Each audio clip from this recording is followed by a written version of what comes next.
When 5-year-old Emma pedaled her tricycle in the driveway, she never imagined it would nearly cost her life. Karen Mitchell, the tyrannical HOA president, had sent 3 warning letters about the eyesore. But tonight, she brought something far more dangerous than paperwork. A loaded gun and years of festering rage. Before watching full story, comment below from where you watching. Also like and subscribe for more stories. The sun was setting over Maplewood Lane, painting the sky in brilliant shades of orange and pink.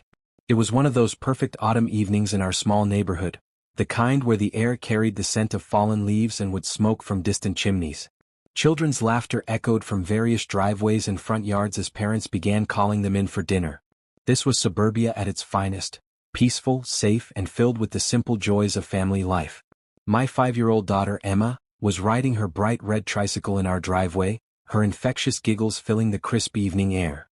Her golden curls bounced with each enthusiastic pedal, catching the last rays of sunlight like spun silk. Her tiny hands gripped the handlebars with fierce determination, her little legs pumping as she navigated imaginary adventures around our modest driveway. She wore her favorite purple dress with rainbow stripes, the one she insisted on wearing every other day despite my wife's protests about variety. I stood on our front porch, cradling a steaming mug of coffee between my palms, watching Emma with the kind of pure contentment that only comes from witnessing your child's unbridled joy. She was my world, my little ray of sunshine who could brighten even the darkest days with her innocent laughter and endless questions about everything from why the sky was blue to whether dinosaurs would like ice cream. The neighborhood around us was the picture of American suburban tranquility. Neat rows of colonial and ranch-style homes lined both sides of the tree-lined street, each with carefully manicured lawns and flower beds that were just beginning to show the first hints of autumn color. Mrs. Henderson was watering her prized rose garden next door, occasionally waving at Emma as she rode by. The Johnsons were grilling something that smelled absolutely delicious, their teenage son practicing basketball shots in their driveway. It was the kind of evening that made you feel grateful for the simple pleasures of life. But then, like a dark cloud suddenly blocking out the sun, I heard it, a sharp, angry voice cutting through the peaceful evening calm like a knife. It was Karen Mitchell, the HOA president, storming across the street with the fury of a woman possessed. Her face was flushed deep red, her graying hair pulled back in a severe bun that seemed to stretch her features into a permanent scowl. Her arms were crossed tightly across her chest, and her sensible shoes clicked aggressively against the pavement with each purposeful step. Karen Mitchell was a woman who lived and breathed rules. In the 3 years since she'd been elected HOA president, she'd turned our peaceful neighborhood into something resembling a military compound. No music after 8 p.m., no lawn decorations except during approved holidays, no children's toys left visible from the street, no parking on grass even during parties, no fence repairs without written approval, and absolutely no deviation from the approved paint colors for front doors. She'd sent violation notices to Mrs. Peterson for hanging her laundry outside, to the Garcias for planting sunflowers in their front yard, and to virtually every family with children for some minor infraction or another. This month alone, I'd received 3 official letters about Emma's tricycle cluttering the driveway and diminishing the neighborhood's aesthetic appeal. Each letter was more threatening than the last, with increasingly larger fines and mentions of potential legal action. I'd ignored them all. It was a child's tricycle, not a rusted car or construction equipment. Emma was 5 years old, and she deserved to play in her own driveway without fear of bureaucratic harassment. "Tom, I told you to keep that thing in the garage," Karen shouted, her voice carrying across the street loud enough to make several neighbors pause their evening activities and turn to stare. Her finger pointed accusingly at Emma's tricycle as if it were a weapon of mass destruction rather than a simple child's toy. The volume of her voice was so jarring that Emma immediately stopped pedaling, her small head turning toward the source of the angry noise with confusion written across her cherubic features. "Karen, it's just a tricycle. She's playing. It's not hurting anyone," I replied, setting down my coffee mug and stepping off the porch. I kept my voice level and reasonable, though I could feel my jaw tightening with barely controlled frustration. I moved toward Emma instinctively, wanting to position myself between her and this angry woman who seemed to view childhood joy as a personal affront. "Not hurting anyone?" Karen snapped, her voice rising to what could only be described as a shriek. "It's an eyesore. This neighborhood has standards and you're single-handedly ruining the property values for everyone. I have worked too hard to maintain the prestige of Maplewood Lane to let some negligent parent destroy everything." She was closer now, having crossed the street and entered our driveway without invitation. Her finger jabbed aggressively at the air between us, and I could see the veins in her neck bulging with the intensity of her rage. Emma shrank back on her tricycle, her small hands gripping the handlebars so tightly her knuckles turned white. Her earlier joy had been completely replaced by confusion and the first hints of fear as she watched the strange woman yell at her daddy. "Karen, she's 5 years old." "Let it go," I said, my voice becoming firmer as I placed a protective hand on Emma's shoulder. I could feel her small body trembling beneath my palm, and it ignited a protective fury in my chest that I struggled to keep in check. There are real problems in the world. This isn't one of them. But Karen wasn't done. Her eyes had taken on a wild, unhinged quality that I'd never seen before, even during her most heated HOA meetings. Her face was now purple with rage, and spittle flew from her lips as she continued her tirade. She reached into her oversized purse with shaking hands, and my blood turned to ice when I caught the unmistakable glint of metal. A gun. A small, chrome-plated pistol clutched in her trembling, white-knuckled grip. "Karen, what are you doing?" I yelled, immediately stepping fully in front of Emma, my heart hammering against my ribs so hard I thought it might burst. This couldn't be happening. This couldn't be real. People didn't pull guns over children's toys. This was suburban America, not some war zone. "Put that down right now." "You think you can ignore me?" Karen screamed, her voice cracking with hysteria. "You think the rules don't apply to you? I run this neighborhood. I maintain the standards. You don't get to break my rules and make me look weak." Her entire body was shaking now, the gun wavering dangerously in her unsteady grasp. "Put the gun down," I shouted, raising both hands in a gesture of surrender while simultaneously trying to shield Emma with my body. My mind raced, trying to process this surreal nightmare. Behind me, I could hear Emma whimpering, her tiny voice calling out, "Daddy? Daddy, what's happening?" The sound of my daughter's frightened voice in that moment will haunt me for the rest of my life. Before I could react, before I could tackle Karen or grab Emma and run, a deafening bang split the peaceful evening air. The sound was impossibly loud, echoing off the houses and seeming to reverberate through my very bones. Pain exploded through my left shoulder like liquid fire, and I stumbled backward, my vision blurring as shock began to set in. But the pain in my shoulder was nothing, absolutely nothing, compared to the sound that came next. Emma scream. A sound so filled with pain and terror that it seemed to tear something fundamental inside my chest. I spun around, ignoring the burning agony in my shoulder, and my heart completely shattered at what I saw. Emma was on the ground beside her overturned tricycle, clutching her right leg with both hands. Blood was seeping through her favorite purple dress, spreading in a dark stain that grew larger by the second. Her face was chalk white except for the tears streaming down her cheeks, and her mouth was open in a continuous wail of pain and confusion. "Emma?" I dropped to my knees beside her, my own injury forgotten in the face of my daughter's suffering. The concrete scraped against my kneecaps, but I barely noticed. My hands hovered over her wound, afraid to touch it and cause more pain, but desperate to help her somehow. "It hurts, Daddy," she whispered between sobs, her voice so small and broken that it nearly destroyed me. "It hurts so much." Behind us, Karen stood frozen like a statue, the smoking gun still clutched in her hand. Her mouth hung open in what appeared to be shock, as if she couldn't quite believe what she'd just done. The neighborhood around us had erupted into chaos. Doors were slamming open as neighbors ran out of their houses, some screaming, others shouting questions, all of them drawn by the unmistakable sound of gunfire in their peaceful suburban sanctuary. Mrs. Henderson dropped her garden hose and came running, her face pale with horror. The Johnsons abandoned their grill and sprinted across the street. Someone, I think it was Mr. Chin from 3 houses down, was already on his phone with 911, his voice shaking as he tried to explain the impossible situation to the dispatcher. I pressed my hand against Emma's wound, trying to stem the bleeding while fighting back my own tears. The blood was warm and sticky, soaking through my fingers despite my efforts. "Stay with me, baby," I whispered, my voice breaking. "You're going to be okay. Daddy's here. You're so brave, Emma. You're the bravest little girl in the world." The sound of sirens began to wail in the distance, growing louder by the second.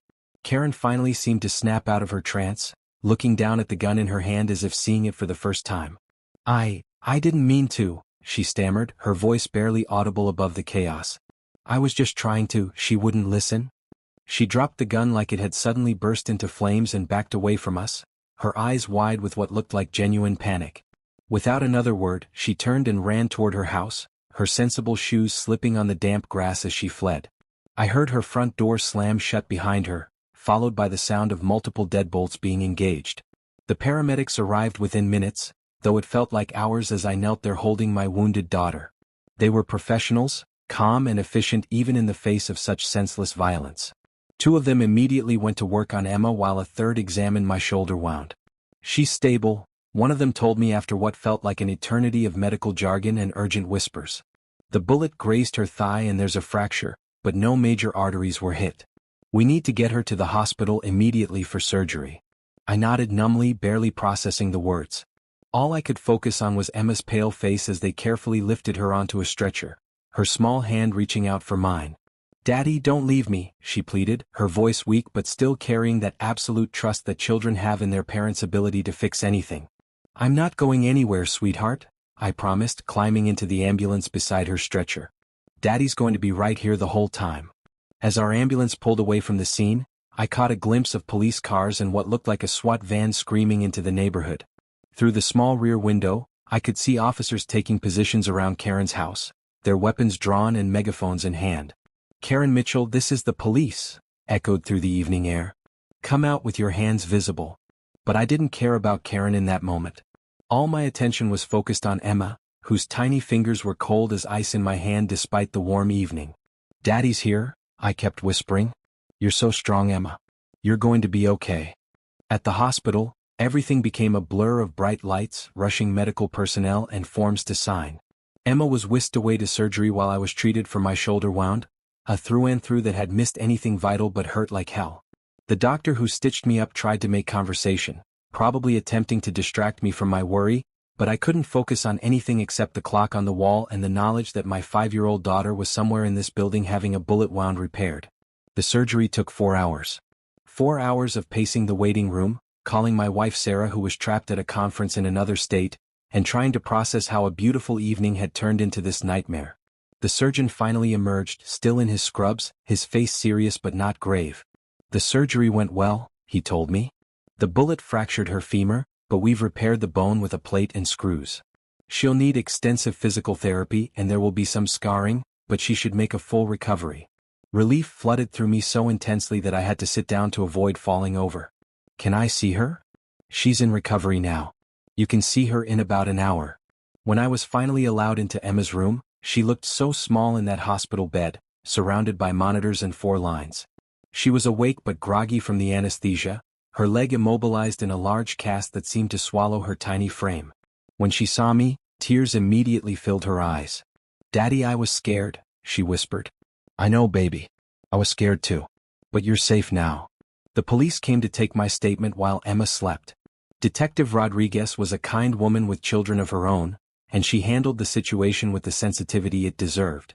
She told me that Karen had barricaded herself in her house and was refusing to come out, despite hours of negotiation attempts. The SWAT team was still on scene, but they were treating it as a hostage situation even though Karen was alone. "She keeps screaming about her authority and how people need to respect the rules," Detective Rodriguez said with barely concealed disgust. "We've had complaints about her before, harassment, threats, abuse of power, but nothing like this. She's completely lost it." Over the next few days as Emma began the long process of healing, the full extent of Karen's reign of terror became clear. The shooting had opened floodgates, and neighbors who had been afraid to speak up before were now coming forward with stories of harassment, threats, and intimidation. Mrs. Patterson told police that Karen had threatened to have her house condemned over a minor paint touch-up. The Garcias revealed that she'd called immigration services on them despite their being third-generation Americans. Single mother Janet Walsh described how Karen had tried to get her evicted for her son's bicycle being visible from the street. The neighborhood was in complete chaos. News crews had descended on Maplewood Lane like vultures, calling it the HOA shooting, and turning our peaceful street into a media circus. Reporters knocked on doors at all hours, trying to get interviews about the tyrannical HOA president who snapped. People left flowers, teddy bears, and get-well cards on our lawn for Emma, creating a makeshift memorial that stretched across our entire front yard. But while the media painted Karen as a monster, the neighbors whispered darker truths. Yes, she'd always been controlling and power-hungry. Yes, she'd made everyone's lives miserable with her petty rules and constant violations. But she'd also bragged about her gun collection at HOA meetings, had mentioned her concealed carry permit multiple times, and had made increasingly unhinged threats about what would happen to people who didn't respect her authority. Emma's recovery was slow and painful. The cheerful, bubbly little girl who had pedaled her tricycle with such joy was gone, replaced by a quiet, withdrawn child who flinched at loud noises and asked repeatedly why the mean lady had hurt her. She underwent physical therapy 3 times a week, learning to walk again on a leg that would never be quite the same. The psychological scars were even deeper than the physical ones. Meanwhile, Karen was released on bail after spending only 1 night in jail, a fact that filled me with such rage I could barely see straight. Her high-powered lawyer had argued that she was a pillar of the community who had simply had a momentary lapse in judgment. The judge, apparently impressed by her clean record and community involvement, set bail at a relatively modest amount and released her with an ankle monitor and orders to stay away from our family. But staying away wasn't enough for me. Not nearly enough. I couldn't sleep, couldn't eat, couldn't focus on anything except the image of my daughter bleeding on our driveway. The legal system was moving too slowly, too cautiously. Karen had shot a 5-year-old child over a tricycle and was sleeping in her own bed while Emma woke up screaming from nightmares every night. That's when I decided to take matters into my own hands. I started quietly, carefully, reaching out to the neighbors who had suffered under Karen's tyranny. Mrs. Jenkins, who had been fined repeatedly for planting roses without HOA approval. Mr. Patel, who had been harassed constantly for parking his work van in his own driveway. Sarah Chin, a single mother who had been threatened with eviction over her son's basketball hoop. The Garcias, who had been subjected to racist harassment disguised as rule enforcement. They were all angry, all scared, and all desperate for Karen to face real consequences for her actions. More importantly, they all had stories, evidence, documentation of Karen's abuses of power that went far beyond simple neighborhood disputes. "We can't let her stay in this neighborhood," Sarah Chin said during one of our clandestine meetings in my garage. "She's dangerous. She's proven she'll escalate to violence. What happens when she gets tired of the ankle monitor and decides someone else deserves to be shot?" "But what can we do?" Mr. Patel asked, his voice heavy with frustration. "The police are building their case, but who knows how long that will take. And even if she's convicted, she'll probably get some plea deal and be back here in a few years." I leaned forward, my voice low but determined. "We hit her where it really hurts. Her power. The HOA. If we can prove she's been abusing her position, embezzling funds, breaking her own rules, we can remove her completely. Strip away everything that made her feel untouchable." And that's exactly what we did. Over the following weeks, we conducted our own investigation into Karen's tenure as HOA president. What we found was even worse than we'd expected.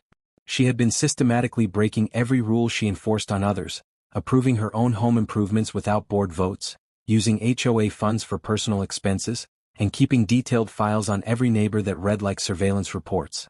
Mrs. Jenkins discovered records showing that Karen had spent HOA money on a new fence for her backyard, a decorative mailbox that violated the very aesthetic guidelines she enforced on others, and even landscaping services for her personal garden. Mr. Patel found emails where Karen had explicitly threatened neighbors with property liens and legal action for violations that weren't even in the HOA bylaws. Sarah Chin uncovered a recording on her phone from a previous confrontation where Karen had screamed threats about making people pay for defying her authority. But the most damning evidence came from Karen's own computer, which her estranged brother provided after learning about the shooting. Harold Mitchell was horrified by what his sister had done and wanted to help ensure she faced consequences. The computer contained spreadsheets tracking every neighbor's activities, photos taken from inside their homes without permission, and correspondence with a private investigator she'd hired to dig up dirt on families she considered problematic. With all this evidence, we requested an emergency HOA meeting to address Karen's fitness for office.